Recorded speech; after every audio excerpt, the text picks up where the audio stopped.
నమస్కారం focus TV news కి స్వాగతం హెడ్లైన్ చూద్దాం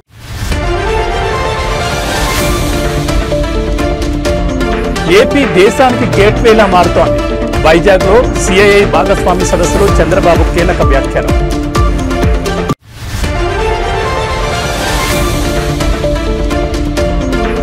జూబ్లీ హిల్స్ లో కాంగ్రెస్ ఘన విజయం బీఆర్ఎస్ అభ్యర్థి సునీత గోపీనాథ్ పై భారీ మెజార్టీతో గెలుపు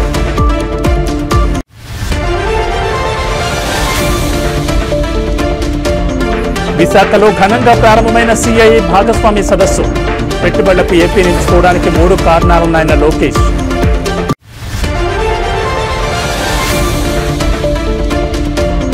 నవీన్ యాదవ్ గెలుపుపై మాకంటి సునీత సంచలన కామెంట్స్ ఆడబిడ్డపై కుట్రలు చేశారని ఆరోపణ ఇక డీటెయిల్స్ చూస్తే ఉత్కంఠ రేపిన జూబ్లీ హిల్స్ ఉప ఎన్నికలో కాంగ్రెస్ పార్టీ ఘన విజయాన్ని అందుకుంది సమీప ప్రత్యర్థి బీఆర్ఎస్ పార్టీకి చెందిన మాగంటి సునీత గోపీనాథ్ పై భారీ మెజార్టీతో గెలుపొందారు కాంగ్రెస్ అభ్యర్థి నవీన్ యాదవ్ దాదాపు 25,000 ఓట్ల మెజార్టీతో విజయం సాధించారు నవీన్ యాదవ్ అయితే ఉప ఎన్నికకు సంబంధించిన కౌంటింగ్ ప్రారంభమైనప్పటి నుంచి ఆధిక్యంలోనూ కొనసాగారు నవీన్ యాదవ్ పోస్ట్ బ్యాలెట్లు మొదలుకొని ప్రతి రౌండ్లోనూ ఆధిక్యాన్ని ప్రదర్శిస్తూ తన మెజార్టీని పెంచుకుంటూ ముందుకు సాగారు ఈ ఎన్నికల్లో బీజేపీ అభ్యర్థి లంకల్ దీపక్ రెడ్డికి డిపాజిట్ కూడా దక్కలేదు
దేశానికి గేట్వేలా ఆంధ్రప్రదేశ్ మారుతోందని ఏపీ సీఎం చంద్రబాబు అన్నారు పెట్టుబడిదారులే లక్ష్యంగా ఏపీ ఎదుగుతోందని తెలిపారు వైజాగ్లో జరుగుతున్న సిఐఐ పార్ట్నర్షిప్ సదస్సుకు చంద్రబాబు నాయుడు హాజరయ్యారు ఈ సందర్భంగా చంద్రబాబు మాట్లాడుతూ ప్రధాని మోడీ పాలనపై దేశ ప్రజలకు విశ్వాసం ఉందని 2047లోగా భారత్ నంబర్ 1 ఎకానమీ అవుతుందని ధీమా వ్యక్తం చేశారు ప్రజలు వనరులు సాంకేతికతను సమర్థవంతంగా వాడుకుంటే ఇండియాకు తిరిగి ఉండదని అన్నారు ఇప్పుడు ప్రపంచ దేశాలని భారత్ వైపే చూసే పరిస్థితి వచ్చిందని తెలిపారు పేదరికం అసమానతలు రూపుమాపేందుకు అనేక చర్యలు తీసుకుంటున్నామని పేర్కొన్నారు గ్రీన్ ఎనర్జీ వినియోగం స్వచ్ఛాంధ్ర దిశగా వేగంగా అడుగులు వేస్తున్నామని చంద్రబాబు తెలిపారు ఎక్కడికి వెళ్లినా ఐటీలో మనవాళ్లే ముందుంటున్నారని పేర్కొన్నారు రాష్ట్రానికి space city drone city electronic city quantum valley green hydrogen valley వస్తున్నాయని తెలిపారు సోలార్ విండ్ పంప్డ్ ఎనర్జీలో మన రాష్ట్రమే ముందుందని అన్నారు వైజాగ్ను సురక్షితమైన నగరంగా ఇటీవల కేంద్ర ప్రభుత్వం ప్రకటించిందని గుర్తు చేశారు దేశానికి గేట్వేలా ఏపీ మారుతోందని చంద్రబాబు తెలిపారు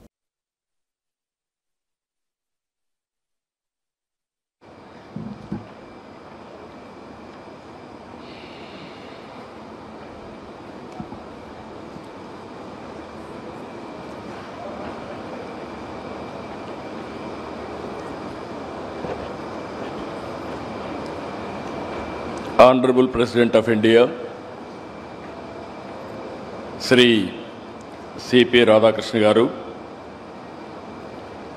Honorable Governor of Andhra Pradesh, Sri Abdul Nazir Garu, Honorable Union Minister for Commerce and Industry, Government of India, Sri Piyush Goyal Garu, Honorable Union Minister Ram Mohan Naidu Garu, Chandrasekhar Garu, Bhopathiraj Srinivas Verma Garu, President, Confederation of Indian Industry, Rajiv Memani Garu, Director General, Confederation of Indian Industry, Chandrajit Banerjee Garu, Honorable Ministers from my cabinet, Nara Lokesh Garu, T.G. Bharat Garu, Nadella Manohar Garu, industrialist on the dais, Suchitra Ella Garu, Sanjeev Bajaj Garu, G.M. Rao Garu,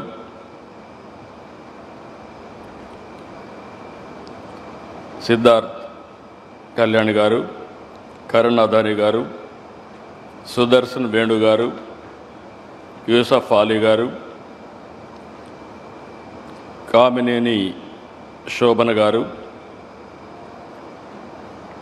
Chief Secretary Vijayanand Garu, His Excellencies from different countries, and also today it is very ఆడబిడ్డపై కుట్రలు చేశారని రౌడీజంతో Congress party అభ్యర్థి Naveen Yadav గెలిచారని BRS party అభ్యర్థి మాగంటి సునీత సంచలన ఆరోపణలు చేశారు. ఇవాళ ఆమె counting అనంతరం మీడియాతో మాట్లాడుతూ ప్రజలను భయపెట్టి ఓట్లు వేయించుకున్నారని ఆరోపించారు. పెద్ద ఎత్తున అధికార పార్టీ రిగ్గింగ్కు పాల్పడిందని, రౌడీజం చేసి గెలిచిందని కామెంట్ చేశారు. దీనిని కూడా గెలుపు అంటారని తాను అనుకోవడం లేదన్నారు. తన భర్త గోపీనాథ్ ఉన్నప్పుడు ఇప్పుడు మాట్లాడుతున్న వాళ్ళ ఆటలు సాగలేదని అన్నారు. కాంగ్రెస్ గెలుపు కాదని, నైతికంగా తాను గెలిచానని తెలిపారు. జూబ్లీహిల్స్ ఉప ఎన్నిక నిర్వహణలో ఎలక్షన్ కమిషన్ అటర్ ఫ్లాప్ అయిందని మాగంటి సునీత సంచలన స్టేట్మెంట్ ఇచ్చారు. ఒక కార్యకర్తకి అండగా ఉండాలి కదా, మరి అందరి కార్యకర్తలకి భయపెట్టిన వాళ్ళ దగ్గరికి వెళ్ళి ధైర్యం చెప్పి అండగా నిలబడి కార్యకర్తల కోసం మాట్లాడిన దాన్ని కూడా తప్పుగా తీసుకున్నారు. దాన్ని కూడా భూతద్దంలో చూపించారు.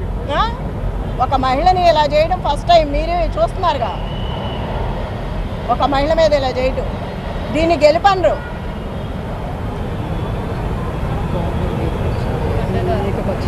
అడ్డదారులు వచ్చి అడ్డంగా చేసి నేను చూసా కదా, మొన్న నేను అడ్డం పడ్డాను, ఎక్కడికక్కడ అడ్డం పడతానే వచ్చాను, చాలా చేసుకుంటూ వచ్చాము. అది కూడా లేడీస్ని చేసుకొచ్చాం, అన్ని చోట్ల లేడీస్నే చేసాం. అంత ధైర్యంగా నిలబడి షేక్పేట లలిత గారు, యూసఫ్ కూడా బోర్బండ మొత్తం నేను. ఏపీ అభివృద్ధి గురించి మాత్రమే కాదు, యావత్ భారతదేశం అభివృద్ధి గురించి సీఎం చంద్రబాబు ఆలోచిస్తారని కేంద్ర వాణిజ్య మంత్రిత్వ శాఖ పీయూష్ గోయల్ అన్నారు. విజనరీ సీఎం చంద్రబాబు ఉన్న ఏపీలో పుట్టిన ప్రతి బిడ్డ అదృష్టవంతుడే అని, వారి భవిష్యత్ అంతా ఉజ్వలమైందని పేర్కొన్నారు. గ్లోబల్ ట్రేడ్ గేట్వేగా విశాఖ నిలుస్తోందని, స్టీల్ ఉత్పత్తి, ఆక్వా రంగాల్లో ఈ ప్రాంతం ప్రసిద్ధి చెందిందన్నారు. 2047 స్వర్ణాంధ్ర విజన్తో ఏపీ సాంకేతికంగా, ఆర్థికంగా బలోపేతమవుతుందన్నారు. 2047 నాటికి సుసంపన్నమైన దేశంగా భారత్ అవతరిస్తుందని, టెక్నాలజీ ద్వారా ఈ సుసంపన్నతను సాధిస్తామని పీయూష్ గోయల్ చెప్పుకొచ్చారు. విశాఖలో జరుగుతున్న సిఐఐ భాగస్వామి సదస్సులో కేంద్ర మంత్రి పీయూష్ గోయల్ మాట్లాడారు. టెక్నాలజీ డెమోక్రటైజేషన్ అనే విధానాన్ని పాటిస్తూ అందరికీ దాన్ని చేరువ చేస్తున్నాం. భారత్ తెచ్చిన డిజిటల్ పేమెంట్ విధానం ఇప్పుడు చాలా దేశాలు అనుసరిస్తున్నాయి. $30 బిలియన్ విలువైన పెట్టుబడులతో సెమీ కండక్టర్ పరిశ్రమలు ఏర్పాటు చేస్తున్నాం. స్వేచ్ఛా వాణిజ్యం కోసం వివిధ దేశాలతో ఒప్పందాలు చేసుకుని దానికి అనుగుణంగా వాణిజ్య బంధాలను బలోపేతం చేస్తున్నామని పీయూష్ గోయల్ అన్నారు. చంద్రబాబు గారు, I'd like to work with you to create a permanent facility in Andhra Pradesh where we can have big ticket seminars, conferences, exhibitions, and ITPO, the India Trade Promotion Organization, which has created the wonderful Bharat Mandapam in Delhi, would love to partner with your state and jointly prepare Andhra Mandapam.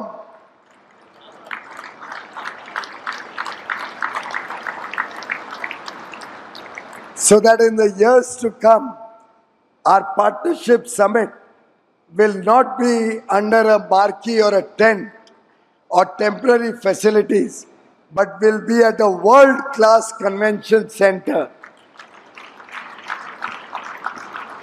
befitting your leadership and the talent and the wonders that Andhra Pradesh offers to the world.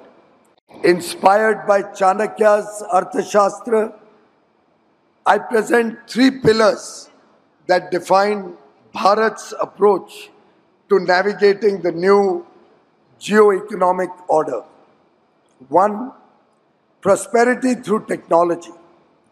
India's technology story is one of democratization and trade. It talks of scale and speed. It focuses on talent and skill. To our international partners, India offers not just a market, but partnership for shared prosperity and mutual growth. Our young, aspirational engineering talent, our digital infrastructure, and our vibrant startup ecosystem provide the perfect launchpad for globally scalable solutions. Second, trust through righteousness, Vishwas through Dharma. In the new geo-economic order, trust is the most valuable currency. India has emerged. పెట్టుబడులకు AP ఎందుకు అత్యంత అనుకూలమైన గమ్యస్థానమో రాష్ట్ర IT విద్యాశాఖ మంత్రి నారా లోకేష్ వివరించారు. రాష్ట్రంలో అనుభవజ్ఞమైన నాయకత్వం, వేగవంతమైన పాలన, కేంద్ర రాష్ట్ర ప్రభుత్వాల సమన్వయం ఉన్నాయని, పెట్టుబడిదారులు ఎలాంటి సందేహాలు లేకుండా ముందుకు రావచ్చని ఆయన భరోసా ఇచ్చారు.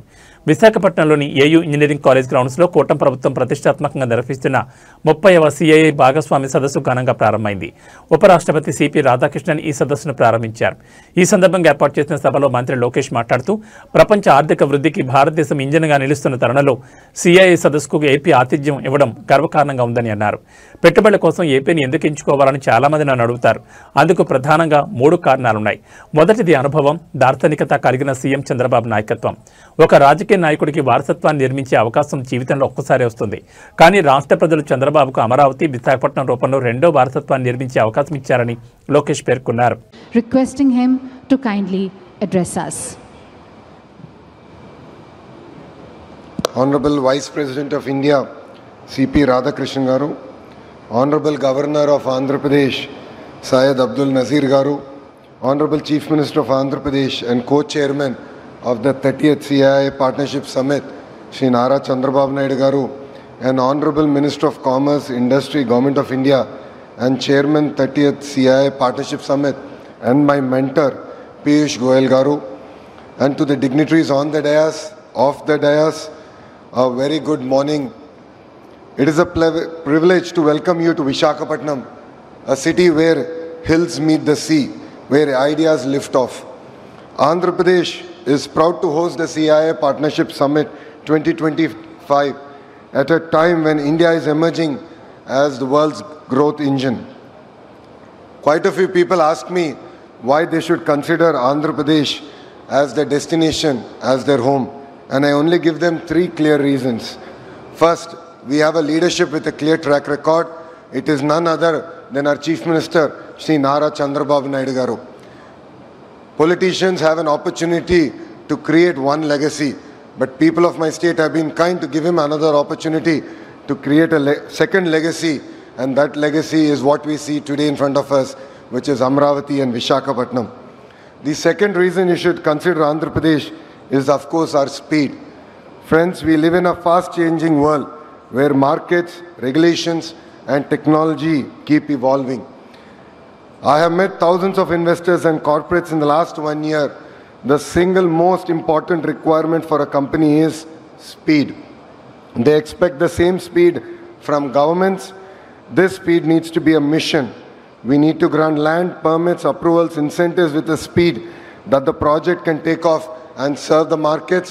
And to all the industrialists who are here in the audience, we will beat your company's speed. Congress పార్టీలో జోష్ నెలకొనగా ఫలితాలపై రాష్ట్ర మంత్రి పొన్నం ప్రభాకర్ స్పందించారు. ప్రజలు తమ ప్రభుత్వానికి అండగా నిలుస్తున్నారని, ఈ తీర్పుతో మరింత బాధ్యతగా పనిచేస్తామని ఆయన అన్నారు. మీడియాతో మాట్లాడిన పొన్నం ప్రభాకర్ జూబ్లీహిల్స్ గెలుపును తాము ముందే ఊహించామని చెప్పారు. మెజార్టీ విషయంలో కాస్త అటు ఇటుగా ఉన్నప్పటికీ ప్రజలు మరోసారి తమ వైపే ఉన్నారనే విషయం స్పష్టమైందని అన్నారు. ప్రజాస్వామ్యంలో ఎంతో పకడ్బందీగా ఎన్నికలు జరుగుతున్నాయి. ముఖ్యంగా హైదరాబాద్లో రిగ్గింగ్ అనే పరిస్థితి ఉండదు. ప్రతిపక్షాలు చేస్తున్న ఆరోపణలు కేవలం దుష్ప్రచారం మాత్రమే అని ఆయన కొట్టిపారేశారు. పోలింగ్ ముగిసే సమయంలో బీఆర్ఎస్, బీజేపీ శ్రేణులు తమ పార్టీ కార్యాలయం మీదకు దాడికొచ్చాయని కూడా ఆయన ఆరోపించారు. ఆర్థిక ఇబ్బందులు ఉన్నప్పటికీ తమ ప్రభుత్వం అందిస్తున్న సంక్షేమ పథకాలే ఈ ఆధిక్యానికి కారణమని పొన్నం ప్రభాకర్ వివరించారు. సన్న బియ్యం, కొత్త రేషన్ కార్డుల పంపిణీ, 200 యూనిట్ల వరకు ఉచిత విద్యుత్, మహిళలకు వడ్డీ లేని రుణాలు, ఆర్టీసీ బస్సుల్లో మహిళలకు ఉచిత ప్రయాణం, ఇందిరమ్మ ఇళ్లు, ఉద్యోగ నియామకాలు వంటి కార్యక్రమాలకు ప్రజల నుంచి విశేష స్పందన లభిస్తోందన్నారు. ఓడిపోతున్నామనే అసహనంతో పోలింగ్ ముగిసే సమయానికి పోయి మా కార్యాలయం మీదకి దాడికి వచ్చి ఒక ఆ వాయిస్ టోన్ చూస్తా సంగతి అనేటువంటి మాట చూస్తుంటే మాకు ఆశ్చర్యం అనిపించింది. పోలీసులు, మా శాసనసభ్యులు, మా నాయకులను అక్కడ ఉండొద్దని హెచ్చరిక చేసి మా ఇల్లు కేసు పెట్టారు. బట్ వాళ్ళు ఒక 10 మంది పేర్లు, నిన్న అనేక మంది అవుటర్స్, ఈవెన్ పక్కన ఉండబడేటువంటి సికింద్రాబాద్ పార్లమెంట్ కార్పొరేటర్స్, ఇతరత్ర చాలా మంది నాయకులు వాళ్ళు టీవీలలో, వీడియోలకు బయటలు ఇచ్చినారు. ఇది పరిస్థితి. వాళ్లే అన్ని రకాల ప్రయత్నాలు చేసినారు. అసహనంతో వాళ్ళు ఓడిపోతున్న దానికి కారణం చూపెట్టుకోలేక ఈ కారణం చూపెడుతున్నారని భావిస్తున్నారు. ఇంత ఒకసారి పోలింగ్ సరళి తెలిసినట్టయితే నియోజకవర్గం మొత్తంగా అట్లా ఒకటో వారా అటు ఇటు ఎక్కడన్నా ఉన్నా కూడా టోటల్ ఓవరాల్ గా కాంగ్రెస్ పార్టీకి మెజారిటీతో గెలుస్తాం. ముందు నుంచి చెప్తున్నట్టుగా బీజేపీకి 10,000 ఓట్లు రావన్నాం. కిషన్ రెడ్డి అక్కడ ఎంపీ, కేంద్ర మంత్రి, టీఆర్ఎస్ తోటి కుమ్ముక్కైండని చెప్పినాం. తన పార్లమెంటు గెలవడానికి సహకరించిన బీజేపీకి, బీఆర్ఎస్ కు ఈ శాసనసభ సీటు గురుదక్షిణ కింద ఇచ్చిందని ముందు నుంచి అంటున్నాం. ఇవాళ ఓడిపోయాడు కాబట్టి మేము గెలుస్తున్నాం కాబట్టి అంటలేదు, ఇది ముందు నుంచి చెప్తున్నా. దీనికి కిషన్ రెడ్డి గారు జవాబు చెప్పారు. ఇప్పటికైనా ఇటువంటి కొల్యూడ్ పాలిటిక్స్, ఢిల్లీలో దోస్తీ గల్లీలో కుస్తీ ఉండే, ఇప్పుడు ఢిల్లీలో దోస్తీ గల్లీలో దోస్తీ ఇప్పుడు దోస్తీ అయింది. అయినా తెలంగాణ రాష్ట్ర ప్రయోజనాల కొరకు మీరు తెలంగాణ ప్రభుత్వానికి సహకరిస్తే మంచిది, లేకపోతే తెలంగాణ ప్రజలు మీ ఆఫీస్ తాళం వేసే రోజు వస్తుంది. జూబ్లీహిల్స్ ఉప ఎన్నికల్లో ప్రజాపాలన, ప్రభుత్వ కార్యక్రమాల ఆలోచన సరళి గాని, ఆ నియోజకవర్గం అభివృద్ది ఆకాంక్షించే వాళ్ళు గాని కంటోన్మెంట్ ఉప ఎన్నికల్లో ఏ విధంగా కాంగ్రెస్ పార్టీని గెలిపించినారో జూబ్లీహిల్స్ కూడా కాంగ్రెస్ పార్టీ అభ్యర్థిని గెలిపిస్తారని చెప్పినారు.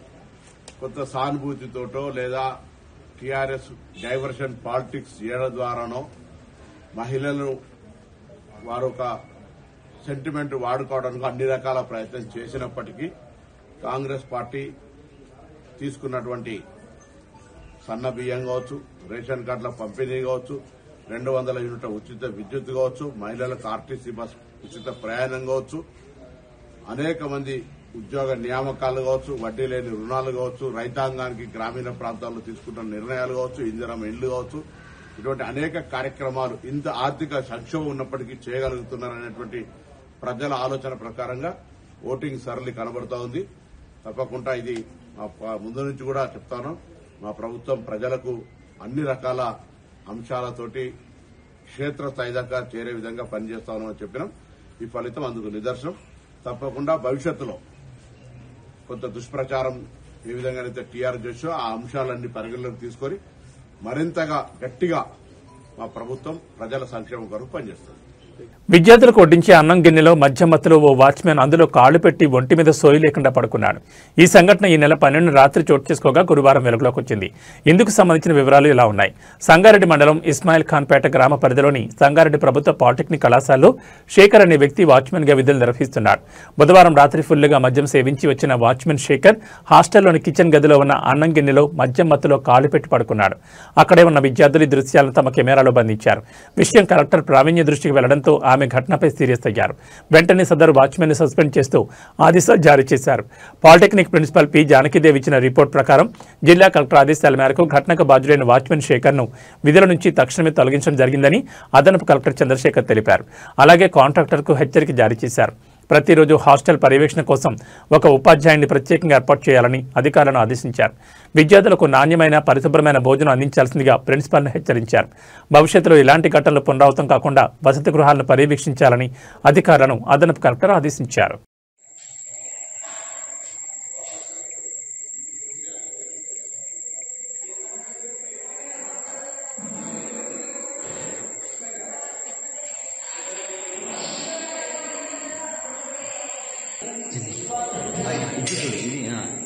మంచిది.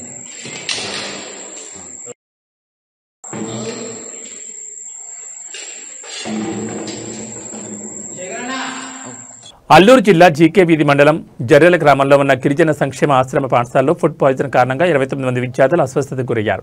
పాఠశాలలో సుమారు 280 మందికి పైగా విద్యార్థులు చదువుతున్నారు. అయితే వారందరూ బుధవారం రాత్రి భోజనం చేశారు. ఈ క్రమంలో భోజనం చేసిన వారిలో 29 మంది వాంతులు విరేచనాలతో అస్వస్థతకు గురైనట్లు విద్యార్థుల తల్లిదండ్రులు తెలిపారు. వెంటనే అస్వస్థతకు గురైన విద్యార్థులను సిబ్బంది చికిత్స నిమిత్తం సమీప ప్రాథమిక ఆరోగ్య కేంద్రానికి తరలించారు.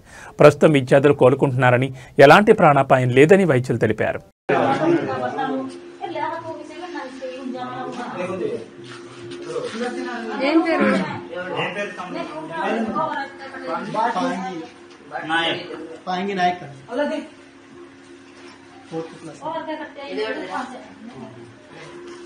డాడీ పేరు ఏం పేరు?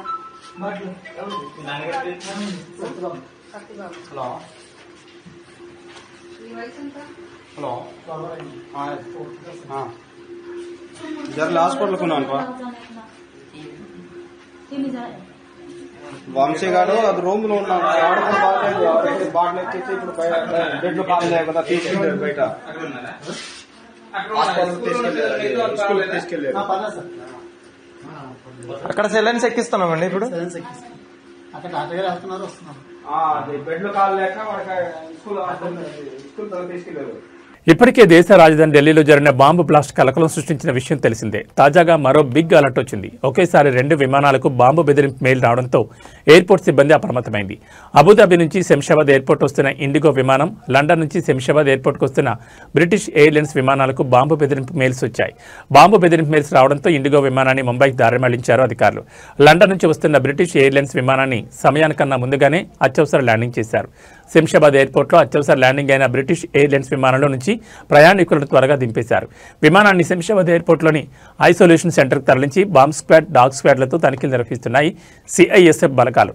దేశ రాజధాని ఢిల్లీలో బాంబు పేలుడు అనంతరం శంషాబాద్ ఎయిర్పోర్ట్లో తనిఖీలు ముమ్మరం చేశారు. తరచుగా బాంబు బెదిరింపు కాల్స్ రావడంతో మరింత తనిఖీలు చేపడుతున్నారు.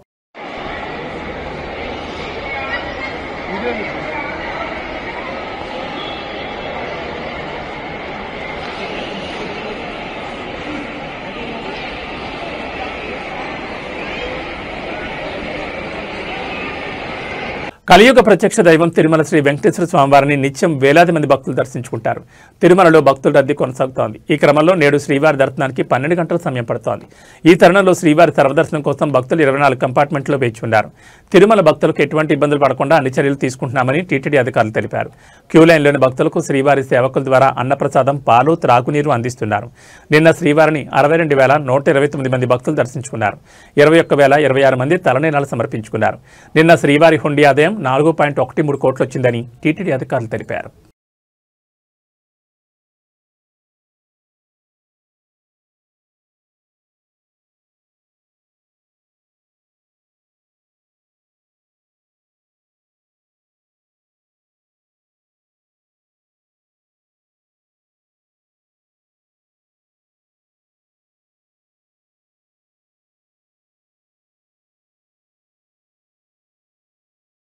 ఇవి బులెటిన్ విశేషాలు. మరో బులెటిన్లో మళ్ళీ కలుసుకుందాం. నమస్కారం.